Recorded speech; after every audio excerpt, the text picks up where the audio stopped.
נכנסים, ואני אומרת להם, יש לי פה 2 ילדים. הדבר הראשון שאני אומרת להם, בעברית? לא, באנגלית. הם מסתכלים, ואז אחד אומר לי באנגלית, אל תדאגי, אני מוסלמי, אנחנו לא נפגע בכם.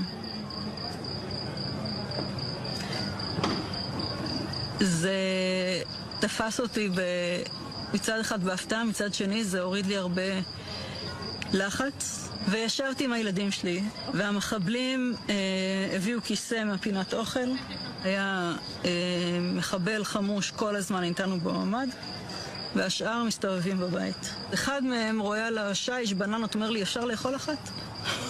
אמרתי לו, כן, אתה יכול לאכול אחת. מה הילדים אומרים? הגדול קצת יותר נלחץ, הקטנה לא ממש הזיז לה, הייתה עסוקה